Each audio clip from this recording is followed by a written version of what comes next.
महाकुंभ मेला अनुष्ठानों का एक भव्य समागम है जिसमें स्नान को सबसे अधिक महत्व दिया गया है। महाकुंभ में 3 शाही स्नान पर्व होते हैं, जिसमें सबसे पहला शाही स्नान पर्व मकर संक्रांति का होता है, जबकि मौनी अमावस्या का स्नान दूसरा और सबसे बड़ा स्नान पर्व होता है।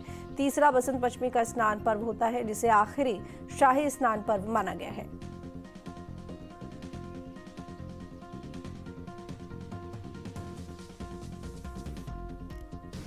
बता दें आपको कि महाकुंभ स्नान की कई महत्वपूर्ण तिथियां हैं जिनमें स्नान होता है, जैसे कि 13 जनवरी, 14 जनवरी, 29 जनवरी, पौष पूर्णिमा, स्नान प्रारंभ, मकर संक्रांति, मौनी अमावस्या, 3 फरवरी, 12 फरवरी, 26 फरवरी, बसंत पंचमी, माघी पूर्णिमा, महाशिवरात्रि। ये वो तिथियां हैं जिस दिन स्नान होता है और शाही स्नान इस दिन किया जाता है। तो महाकुंभ जो कि जाहिर तौर पर 12 साल में एक बार आता है, एक बार अर्धकुंभ आता है 6 साल पर, और महाकुंभ जो कि 12 साल पर आता है। ऐसे में इसमें कुछ तिथियां होती है जिन पर शाही स्नान किया जाता है। और महाकुंभ मेला अनुष्ठानों का एक भव्य समागम है जिसमें स्नान को सबसे अधिक महत्व दिया गया है। महाकुंभ में 3 शाही स्नान पर्व होते हैं, जिसमें सबसे पहला शाही स्नान पर्व मकर संक्रांति का माना जाता है, जबकि मौनी अमावस्या का स्नान दूसरा और सबसे बड़ा स्नान पर्व होता है। तीसरा बसंत पंचमी का स्नान पर्व होता है, जिसे आखिरी शाही स्नान पर्व माना गया है। तो तमाम अखाड़े महाकुंभ के दौरान पहुंचे हुए होते हैं और सभी वहां पर पूरे महाकुंभ के वक्त तक रहते हैं और जितने भी शाही स्नान होते हैं उसमें सभी सम्मिलित होते हैं।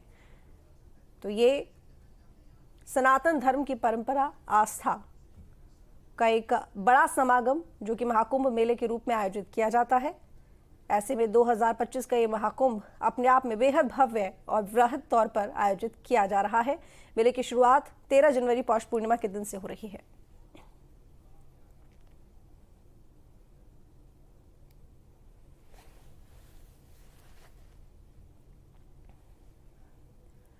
प्रयागराज ऐतिहासिक और महत्व के अनेक स्थल भरे पड़े हैं। जो भी यहाँ आता है वो गंगा, यमुना, सरस्वती के संगम स्थल निर्मित त्रिवेणी घाट के अलावा दर्जनों घाट का दर्शन करता है, जहाँ पूरे साल स्थानीय लोग के अलावा बाहर से आने वाले लोग भी स्नान करते हैं।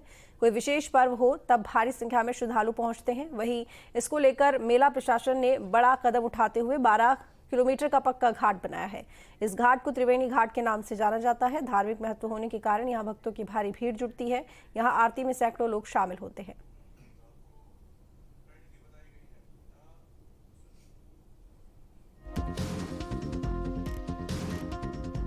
तो बता दें कि जो प्रमुख घाट हैं उनके नाम भी आपको बता देते हैं। दशाश्वमेध घाट, चंद्रशेखर आजाद घाट, गौ घाट, बलुआ घाट, सरस्वती घाट, शिवकोटी घाट, द्रौपदी घाट और राम घाट।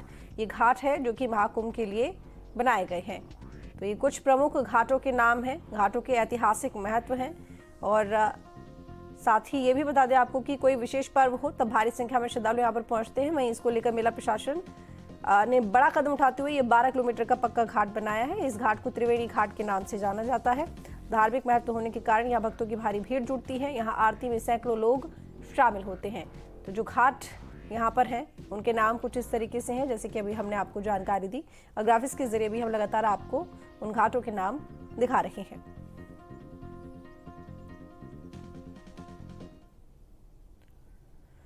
महाकुंभ 2025 को भव्य और दिव्य बनाने के लिए योगी सरकार तैयारियों में लगी हुई है। योगी सरकार महाकुंभ को दुनिया के सामने एक मिसाल के रूप में प्रस्तुत करेगी। महाकुंभ को सफलतापूर्वक संपन्न करने के साथ ही सरकार कई वर्ल्ड रिकॉर्ड भी स्थापित करने की तैयारी में है। महाकुंभ के जरिए योगी सरकार दुनिया को ग्रीन और स्वच्छ महाकुंभ का संदेश भी देगी।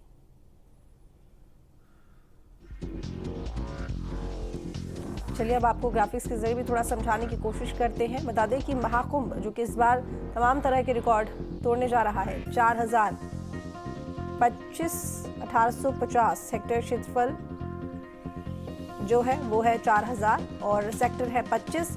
वही 1850 हेक्टेयर पार्किंग के लिए जगह बनाई हुई है। अगर बात करें यहाँ पर शौचालय, स्वच्छता कर्मी और टेंट की, तो शौचालयों की बात की जाए तो लगभग 1.5 लाख यहाँ पर शौचालय बनाए गए हैं। 10,000 यहाँ पर स्वच्छता कर्मी और साथ ही 1,60,000 यहाँ पर टेंट बनाए गए हैं। वहीं 67,000 LED स्ट्रीट लाइट्स हैं, 66 नए ट्रांसफार्मर हैं, 2,000 सोलर हाइब्रिड स्ट्रीट लाइट्स बनाई गई हैं। इसके अलावा 2 नए बिजली सब स्टेशन बनाए गए हैं, 1249 किलोमीटर पेयजल पाइपलाइन और 200 वाटर ATM बनाए गए हैं। वहीं 85 नलकूप बनाए गए हैं, 7,000 बस, 550 शटल बसें बनाई गई हैं। वहीं 7 बस स्टैंड हैं, 30 पॉन्टून ब्रिज हैं और वहीं 9 किलोमीटर में पक्के घाट बने हुए हैं। महाकुंभ को लेकर प्रशासन ने अपनी तैयारी पूरी कर ली है। यातायात पुलिस ने निजी और सार्वजनिक वाहनों से आने वाले श्रद्धालुओं की सुविधा और सुरक्षा का खास ध्यान रखा है। चारों दिशाओं में आने वाले 2 पहिया, 4 पहिया या उससे बड़े वाहनों को व्यवस्थित ढंग से पार्क कराने के लिए अलग अलग स्थानों पर पार्किंग की व्यवस्था की गई है। पार्किंग स्थलों पर श्रद्धालुओं की सहायता के लिए अस्थायी पुलिस चौकियां बनाई जा रही हैं। इसमें ऑफिशियल इंटेलिजेंस तकनीक से CCTV लगाए जाएंगे और इससे यातायात प्रबंधन में कोई कमी ना हो, ये पूरी कोशिश की जाएगी। तो बता दें कि यातायात को लेकर, पार्किंग को लेकर तमाम तरह की जो व्यवस्थाएं हैं वो की जा रही हैं। वाहन पार्किंग के बेहतर इंतजाम किए गए हैं। महाकुंभ में 120 वाहन पार्किंग बनाई जा रही हैं।